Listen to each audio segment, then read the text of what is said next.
Welcome to Focus on Wellness in 2021.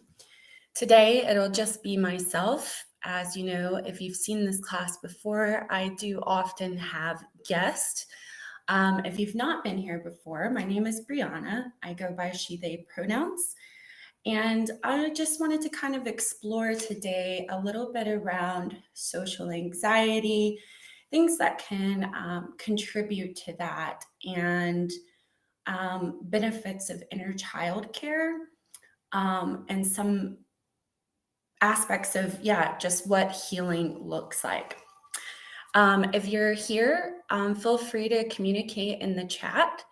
If there are any things that resonate for you or questions you have or experiences you want to share, we definitely want to hear them. Also, if there's ever any ideas, topics or things you'd like to see discussed, you are more than welcome to also add those there.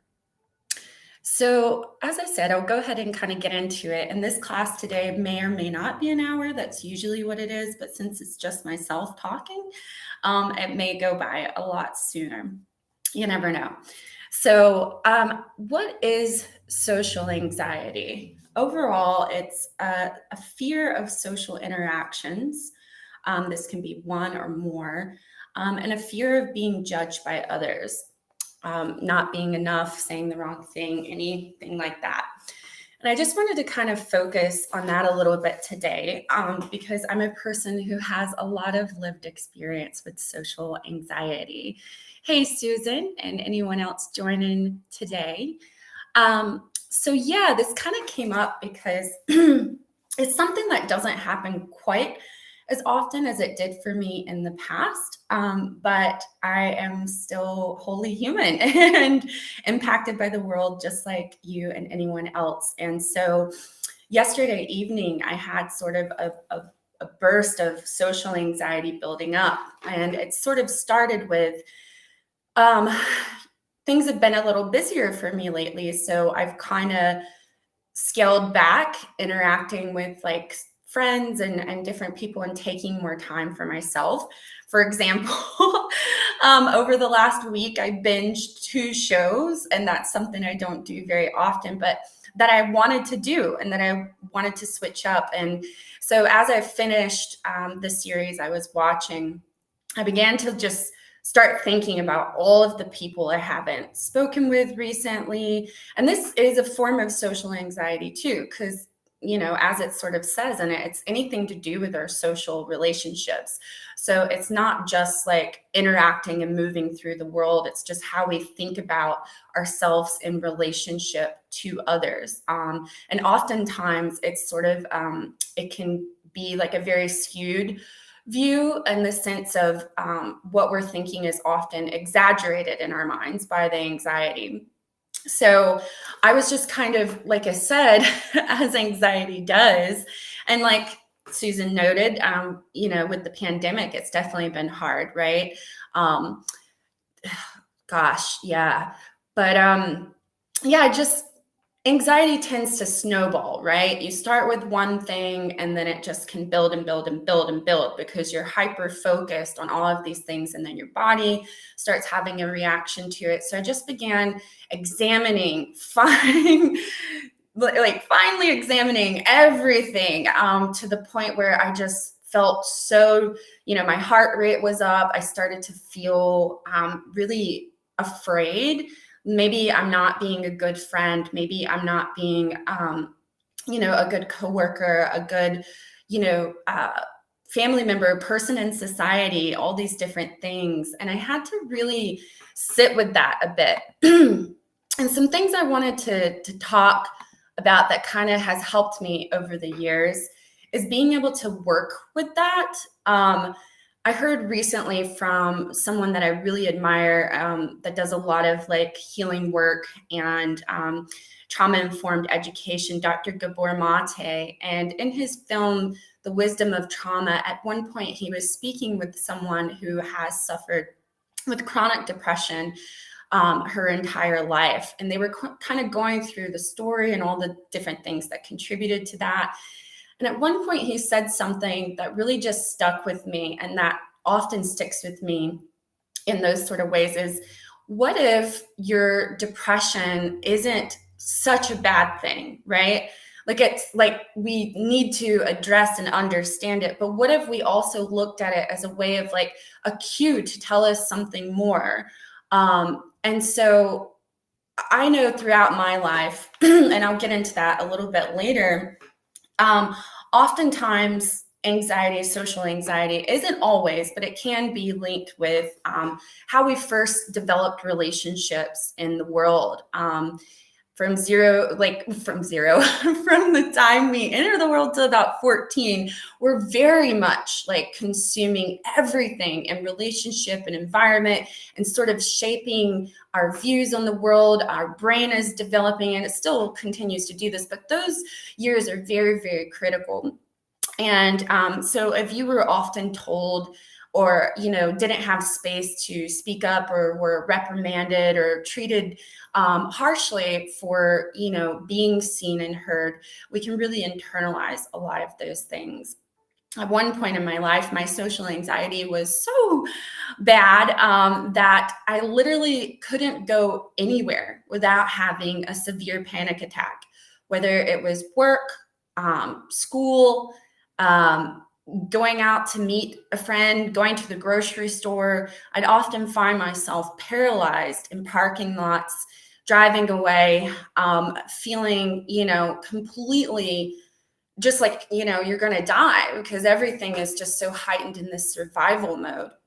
And then going in this cycle of self, blame and shame that gets so often, it is so often closely related to a lot of our experiences.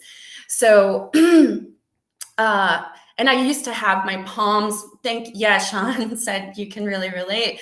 My palms used to sweat so badly with my anxiety. It was like I almost had hyperhidrosis. I remember it would literally drip, off because I was just in this constant state of anxiety. And anytime someone would want to go to shake my hand or anything, I would get even more anxiety about it, because then I'd be like, oh, now they can tell my hands are sweaty and like I'm really gross. And again, that internal like monologue that we often have with ourselves, how we speak to ourselves, is so important.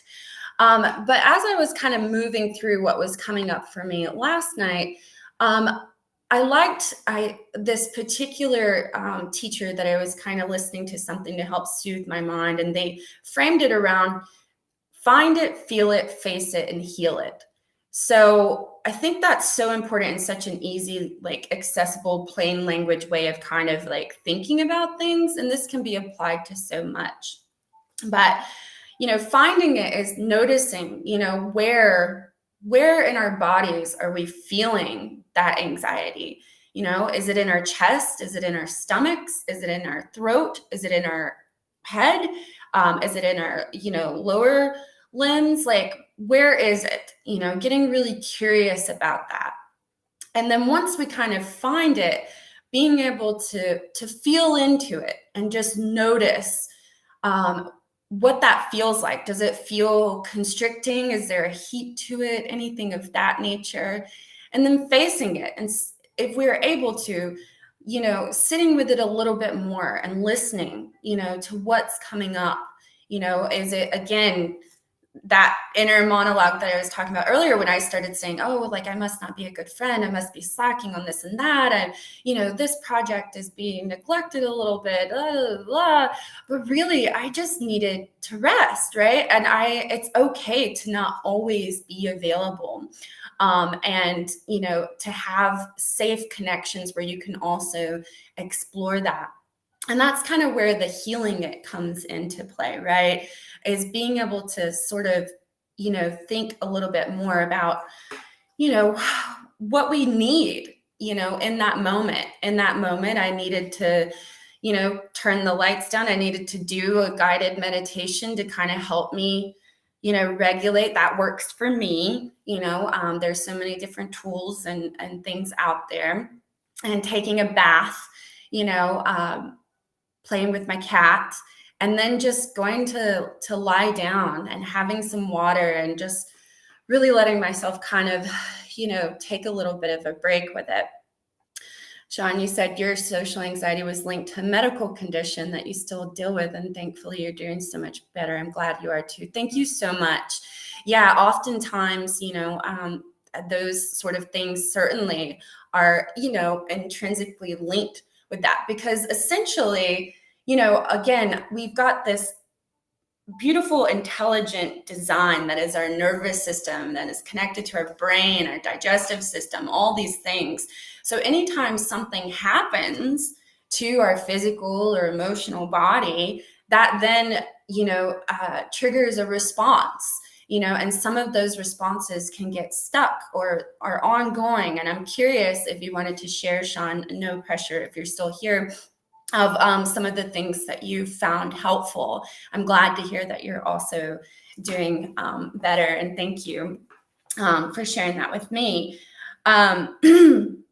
So yeah, I kind of made some notes around, like, again, going into the visibility and shame aspect of things, and like going to the roots and really thinking about the scope of our lives and all the things that we've been through and experienced and are experiencing personally, interpersonally in our relationships, and collectively in the world, as Susan noted, with the pandemic and things like that. Visibility and shame. So that's oftentimes, shame is related to when we want to just stop and really, like, put things back on ourselves, saying, not yet, not now, I'm too much, I'm not enough, I'm embarrassing, this is embarrassing, all those sort of things that are connected there. And I was going to read here, shame is a wound of not belonging. It can leave you feeling like an exile, a stranger in a strange land. Perhaps you were abused, neglected, or misunderstood as a child. Or maybe you were excluded, belittled, or bullied. Shame arises when you take the side of the abuser, often because doing so is the safer option. You feel responsible or tell yourself that the abuse in some way was your fault. This is a kind of powerlessness that accompanies feelings of confusion about who's to blame. As a result, you carry around this faulty belief that there is something inherently wrong with you. And it might also occur as a result of accumulation of subtle rejections of your authentic self-expression. And then this author goes on to give an example. You can imagine a child expressing excitement about a drawing they made for their parent, and the subsequent hurt that arises when the parent responds with disinterest. So I think that that's really important too, to think about the accumulation of subtle rejections of our authentic self-expression. So how many times throughout our lives have we, when we've showed up, when we've used our voice, when we've shared our experiences, our thoughts, and are really being seen, has that always been met with support and care? And a lot of us, we all have lived experience, and it can vary in its scope. But yeah, I know for me, it's very closely related to a lot of adverse childhood experiences. And that's something we talk a lot about at our organization, the ACE score. And it essentially it examines a lot of different things, adversity in childhood that's linked to health conditions and challenges for adults. It examines physical, emotional, sexual abuse, physical and emotional neglect, household dysfunction, mental illness in the home, incarcerated relatives, was your mother treated violently, substance use, divorce, death, so on and so on. So it can look like a lot of different things. And I'm a person that has experienced all of those things growing up. So from a very young age, I was adapting and coping in ways that, were impacting me that I didn't realize. At least they say 64% of people in the United States have at least one ACE.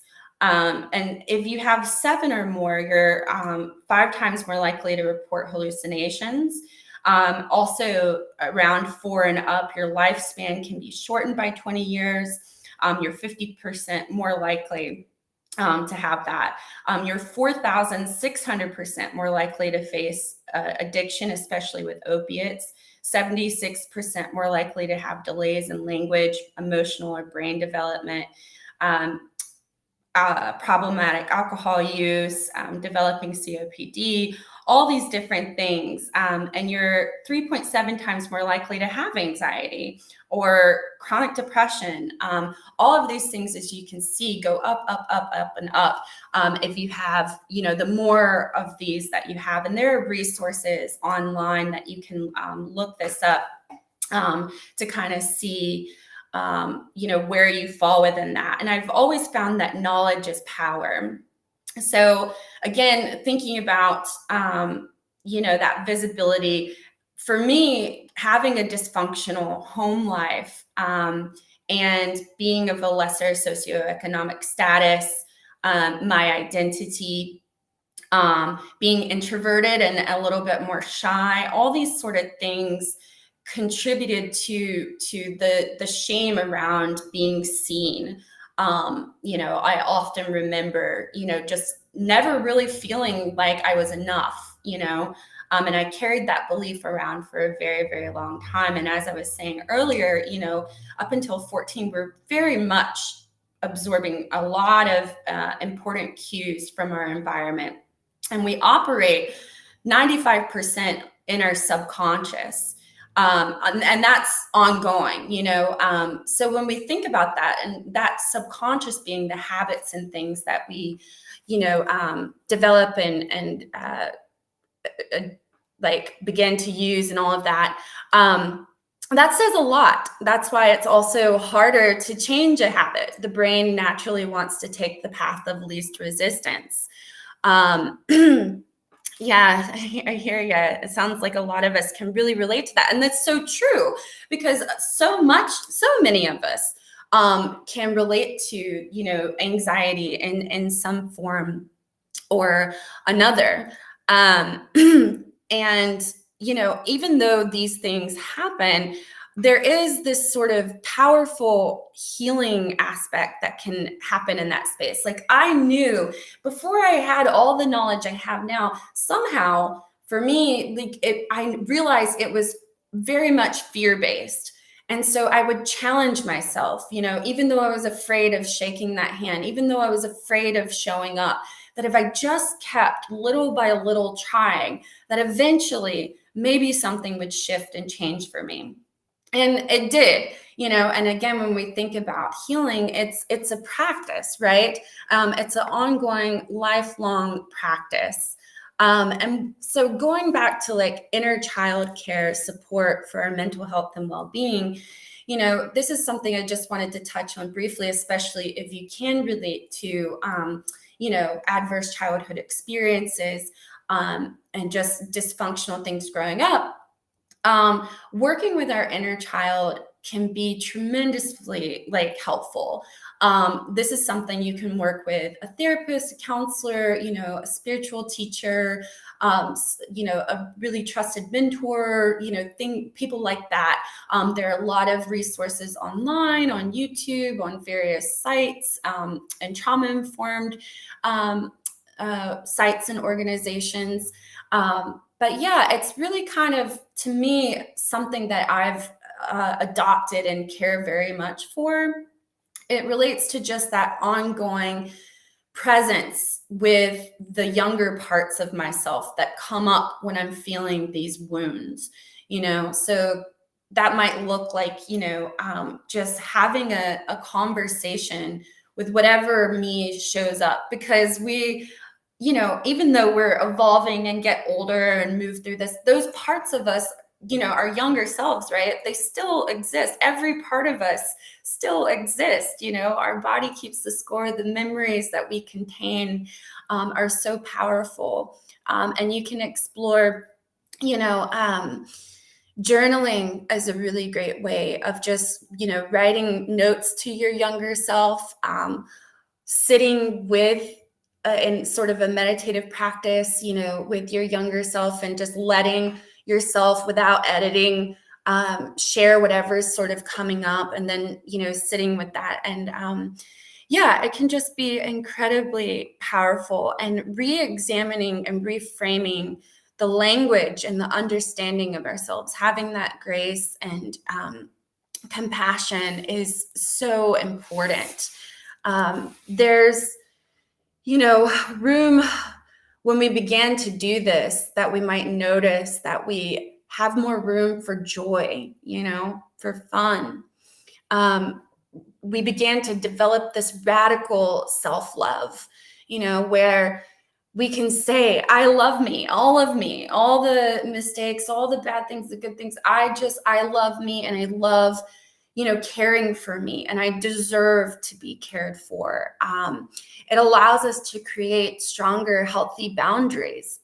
So earlier, like I was saying with what came up last night, right now I'm just setting some healthy boundaries. So that little bit of anxiety that came up, that I'm taking a step back, and I felt a little guilty about that, that's a healthy boundary. If I had a lot going on, being able to, just create that sacred space to just do whatever I want to do is important.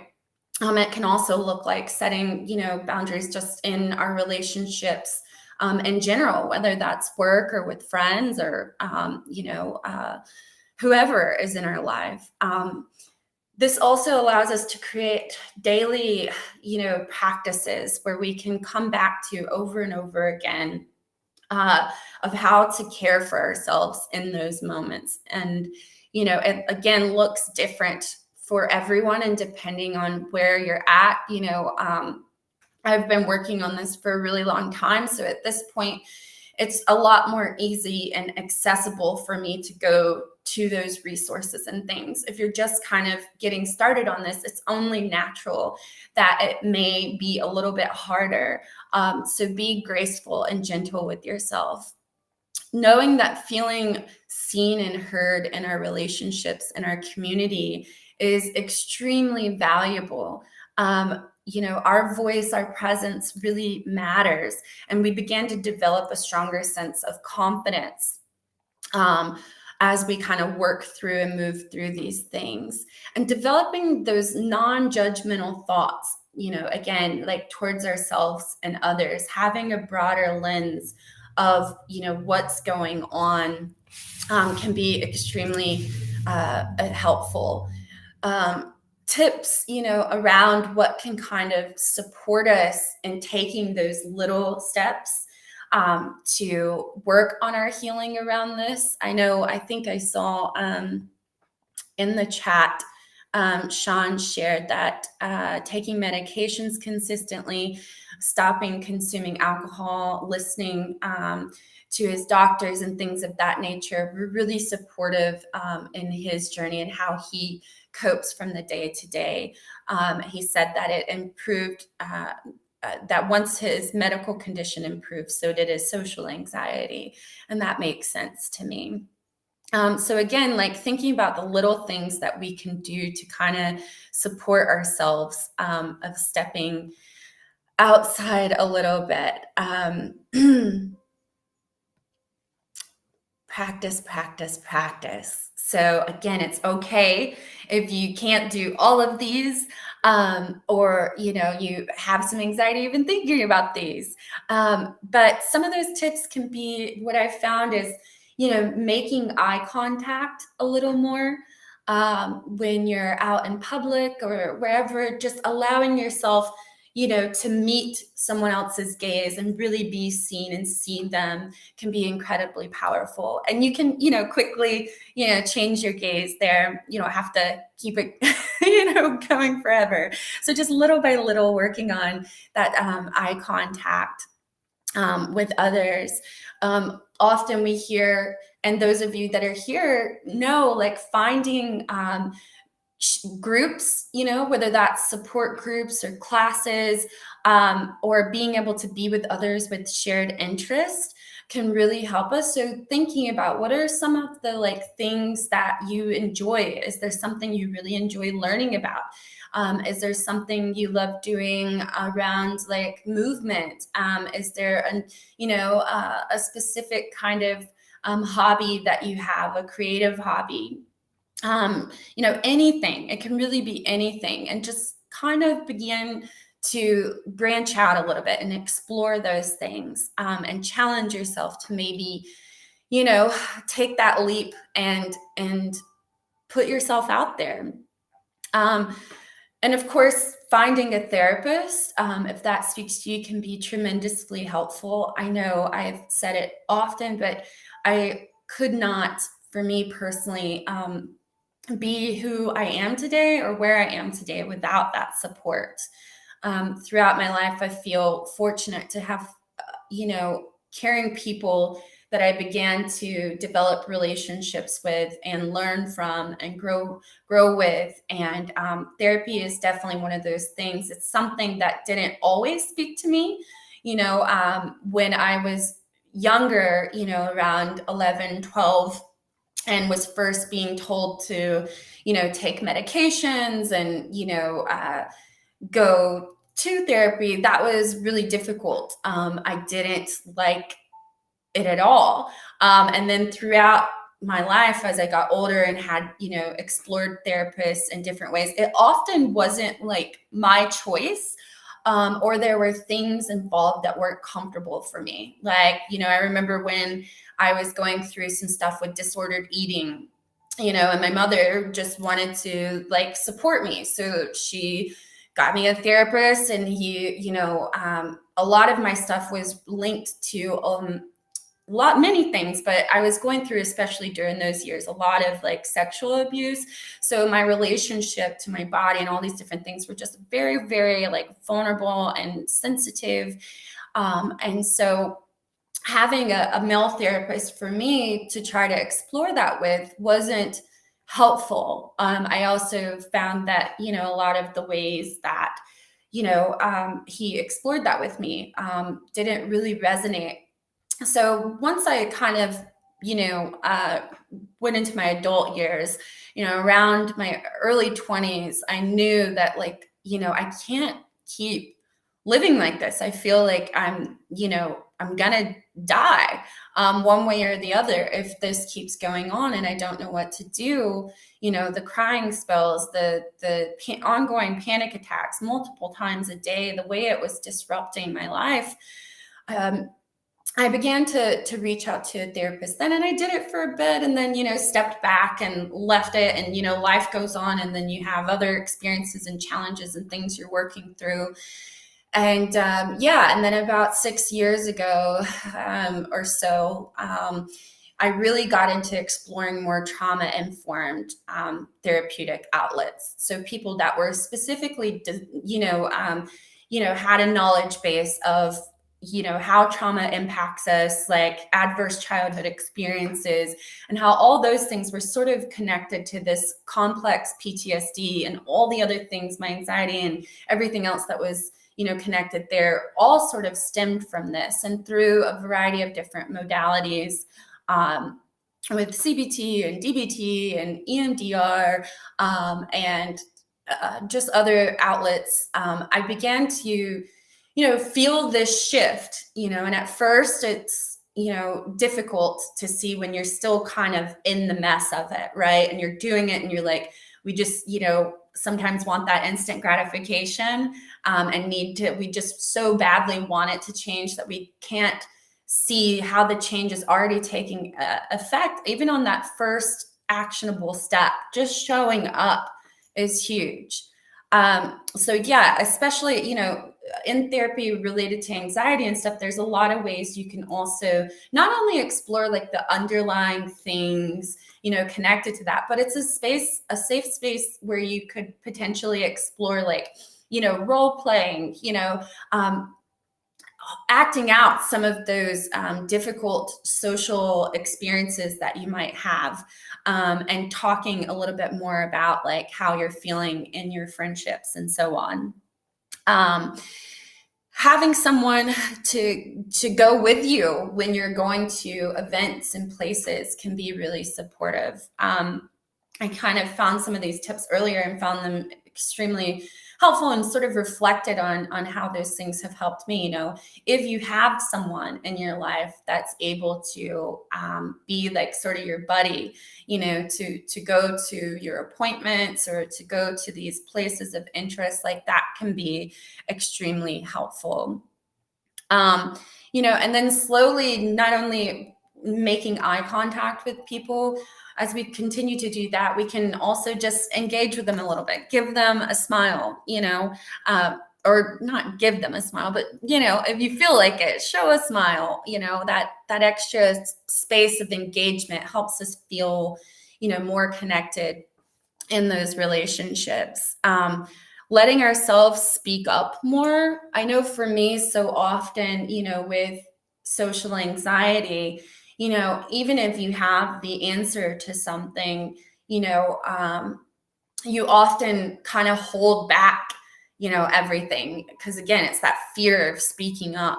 So challenging yourself a little bit to speak up, when you can, if it feels comfortable and safe to do so. A lot of this is about stepping outside of our comfort zone.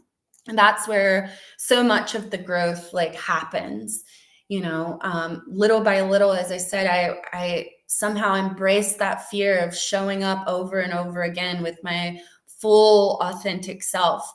And now, I show up wholly me, authentically me, without any apologies. That doesn't mean I'm not taking, accountability or things like that in relationship dynamics, but, unapologetically just allowing myself, this is how I think and feel. And, I am allowed to sort of share and move within that space.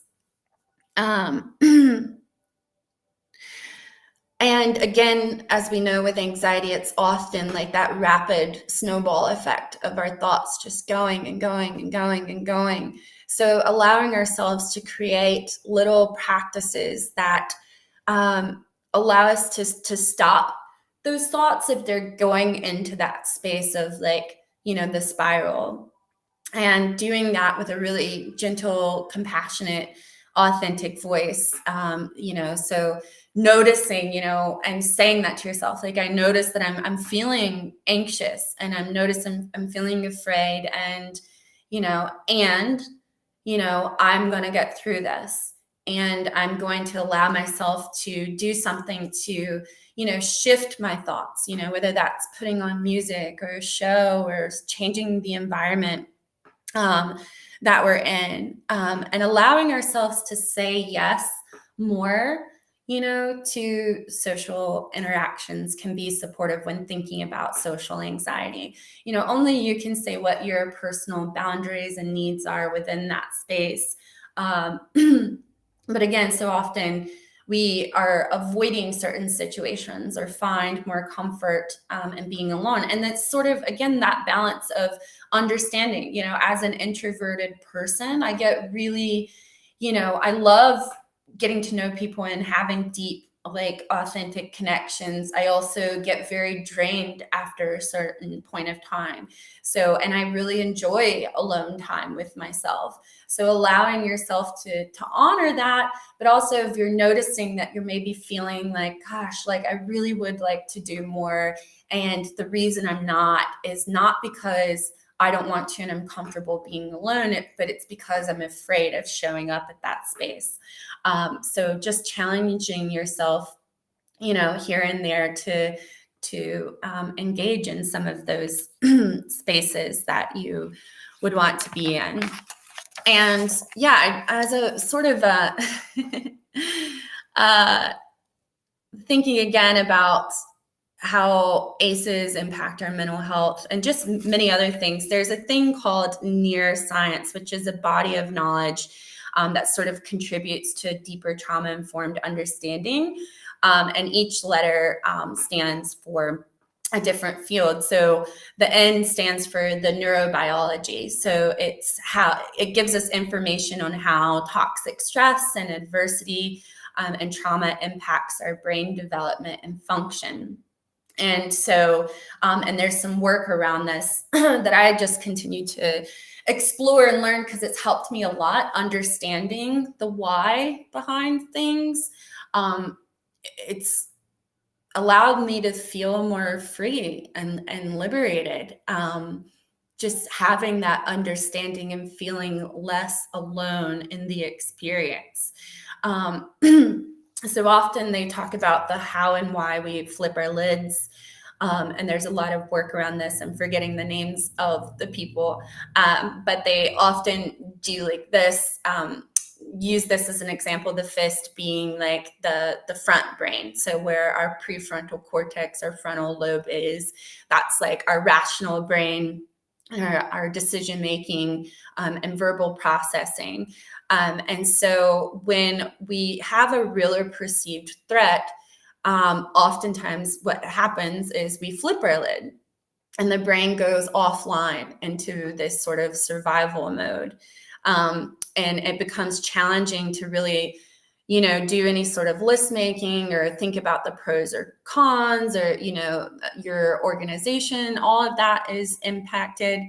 And so, your sensory awareness is heightened, which is often also happening, in an anxious state. Sounds can be louder or just more intense. Taste can be stronger.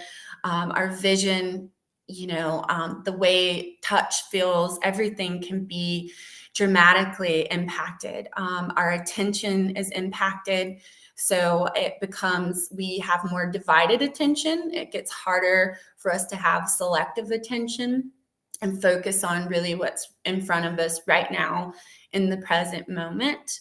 The memory aspects of the brain, all that becomes impacted. We often can find ourselves going back into those thoughts that felt more threatening or frightening or less supportive. And we can oftentimes have good long-term memory, but not always short-term memory. Often that, the things that we're doing in the next near future become harder for us to sort of navigate. Our executive function is impacted, and that's what helps us sort of organize and regulate the impulses and things that we're feeling. And that is not easily available if you're in a activated state. So anything really just can feel extremely hard in that.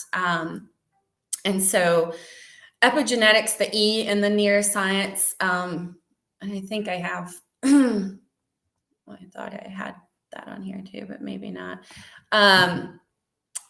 The E is for epigenetics. And that helps us understand how toxic stress and adversity is transmitted and experienced across generations. So it also helps us to understand the historical and collective trauma that we experience. So really thinking about, our grandparents, our parents, and how, the things that they were impacted by in their environments and health get passed on. And so it's sometimes you're feeling what you're feeling, but you're also feeling and experiencing so much more. And that's kind of what epigenetics lends a lens for us to kind of see. And there's a lot of really fascinating growing research and developments in that field. And I find that really helpful for me because, again, so many of us, there is this lineage of stuff that's sort of being passed down, on and on, on both sides of my family for as far as I can see. Everyone had, high ACE scores too. They were being impacted by many, many different things. And so some of those things inevitably came up and showed up throughout my life. So it kind of helps us have that lens there for that. Rebecca said, I feel like I need physical therapy after being in survival mode for so long. Yeah. I mean, seriously, our bodies absorb, the physical and emotional connection is intrinsically intertwined. Our emotional body impacts our physical body, and our physical body impacts our emotional body. You said your ADD has also gotten to be almost unmanageable, and I'm just a regular person with, I'm not like a doctor or scholar in any of these fields. I'm very passionate about trauma-informed care and healing, and thinking about it in, the individual, interpersonal, and collective whole, of how it's just all combined. And when I think about something I've continued learning about with ADD is like, it's often connected with that executive functioning part of the brain that helps us organize and regulate, and being able to plan and all of that. So there's some really great research out there. I know I mentioned earlier in the episode that Gabor Mate, Dr. Gabor Mate, that's Gabormate, he does some really great work around ADD as well. Let me see if I can look it up and even list the book. I don't know if it would speak to you or not, but yeah, there is some stuff out there. I'll find the book later. But yeah, he talks about that a lot. I'm not familiar with that book, but something to explore. Again, with the neuroscience, the breakdown. Oh, cool. That's amazing, Rebecca. I would love to hear how that book goes for you, like how it hits, because yes, Scattered Minds. Yes, that's it. I've not read any of his books. I've watched his film. I've seen many, many talks with him. He's involved in a lot of, healing spaces and advocacy for, mental health and healing. And so definitely curious and hope to. I love reading. My place is filled with books, but there's always a new book or a new thing to read. And one day. So until then, maybe you can share with us how it goes. Yeah. So with the A in the neuroscience, the A stands for ACEs, which we've already kind of talked a lot about, but it's that adversity in childhood is linked to health challenges for adults. And it's, combines all those sort of things that we talked about earlier around like different types of abuse and neglect, and what our households and environments were like around us. And we're sort of, when we think about that, the brain and being in that, flipped lid state, that's often activated with ACEs, right? So we're in this like survival mode all of the time, as like Rebecca was sort of saying. Awesome. I would love to read your copy. But yeah, so we're in that state all of the time. And, I remember just being so mind blown when I had that piece of awareness of like, oh my gosh, this makes sense. This is why I'm just so like exhausted emotionally and physically, like all of the time. It's because I've been on freaking overdrive since I was born, basically, and that just lasted for like, 27 years, more or less. I mean, it's sort of shifted, but I mean, that was, a lot. And, so many of us can, relate with that. So knowing that we're living in those like hyper aroused states, like that leads to that social, emotional, cognitive like impairments that we see, and those coping behaviors that some say, those health risk behaviors. And so I've also learned in my healing of like things that I turned to cope in the past, having that, gentleness again with myself around like letting go of the shame and guilt, like of how I was moving through that, like acknowledging it, but also seeing like that's what I kind of had at the time, like around me, and what I knew, how I was getting through the day to day. So how I was abusing like certain substances or alcohol, or, finding different ways to escape in my body and environment, being on the run all the time, not having, stable housing. I was just sort of perpetuating this space of what I had been shown and grown up in my whole life, and I had absorbed all of it and was just, kind of trying to figure out, how do you do the next thing, especially if you don't have a lot of like family support or social support, or if you're in a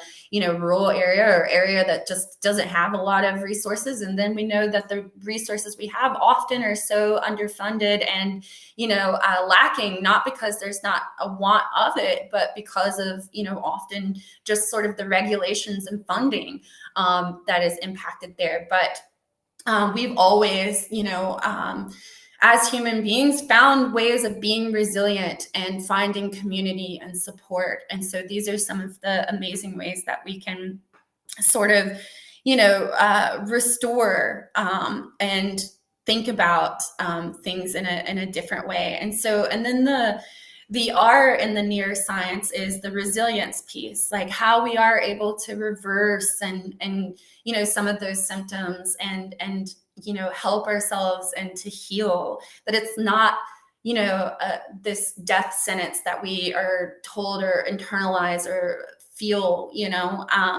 that there is a possibility of something more. And that can be really difficult to trust, because again, so often our trust in others in the world has been compromised in a way that to take that step it can be the hardest one. I guess that's why they say that first step is usually the hardest. And I think about like someone I heard talking about fear and faith, and faith in the way of just simply believing in something more. It takes the same amount of energy, and you are, and this unknown that lies behind it.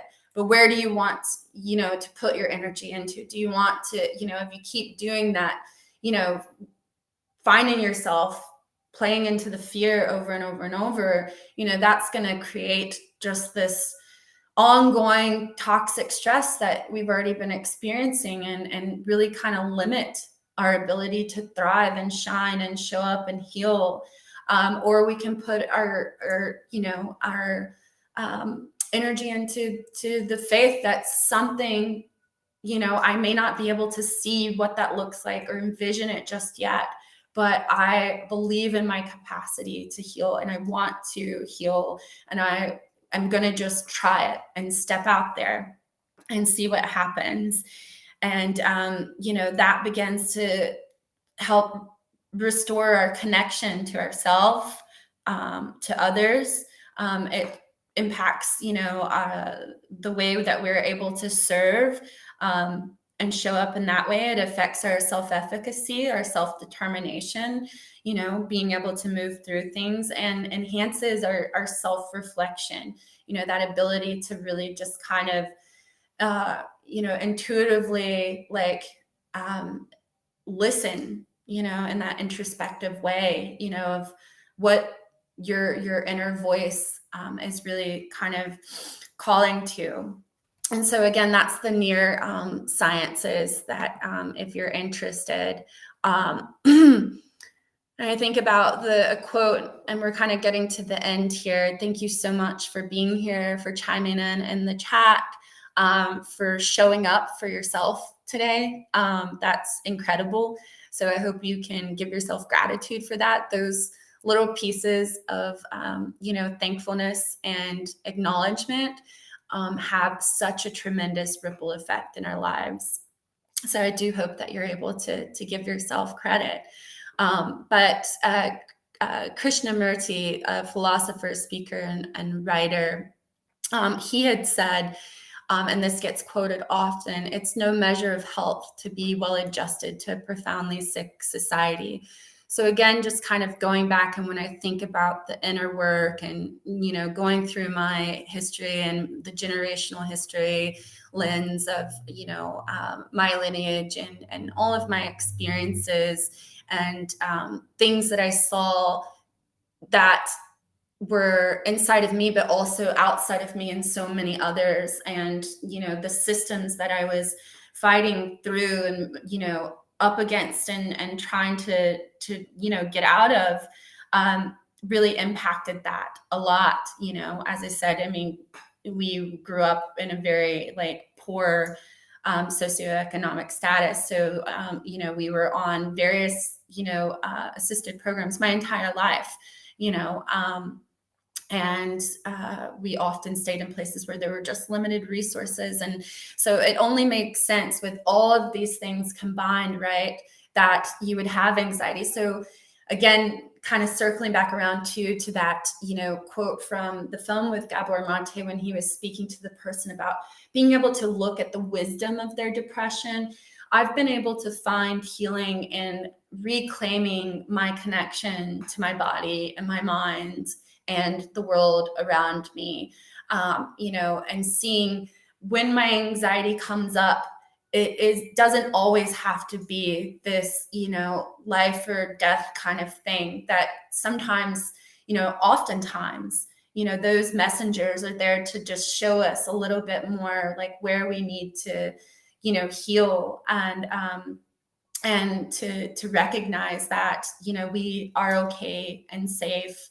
And so I last night thanked my anxiety for reminding me and showing me like, I did go through a lot that impacted like how I viewed myself in relationship to others, and to myself, and that it's okay if sometimes that still comes up. I'll just be there to meet myself with compassion. So yeah, that, we're kind of at the end. So I'll just that feels like a nice place to kind of wrap it up. I just want to say again, thank you. Not only give yourself gratitude, but if you're able to, again, what we absorb, impacts us so greatly. So allow yourself to maybe have a glass of water, a snack with some healthy nutrients, if you're able to, step outside for a breath of fresh air, or open a window, call a friend or a loved one, anything that kind of speaks to you to give you that space of additional care and support, because we deserve to feel supported by others and not feel guilty or ashamed by that either. So I am so grateful to have shared this time with you, and thank you, Rebecca. As some of you may know, or I'm sure, as you're showing up to this class and others, on our website, we do have our class schedule of all the different events that we have that are ongoing. And we also have our warm line, and it's usually up here, but I don't see it right now. But the number for it, let me pull it back up. You'd think I know since I've only worked on it for a year. Let's see here. It's 1833. I know that. 833-390-7728. And that is a 24/7 emotional support line where you can talk with a peer who has lived experience that's there to listen in a non-judgmental way, and hopefully bridge a connection and create a space where you can feel really seen and heard, because that's so valuable. For you and for the world. We need to hear more voices and more experiences. And so I hope you can move through your day with a little bit of compassion and joy if you're able, and know that it's also okay if in this moment it's hard, and just acknowledging that, and not, beating yourself up anymore about it, just sort of naming it and creating that non-judgmental awareness, and listening to what you really need right now. So I look forward to seeing you in 2 weeks. I'll have a guest on. This is on the second and fourth Wednesday of every month at 1 p.m. All right. Until next time, my friends, it was so beautiful to connect with you, and I look forward to it again. Take care.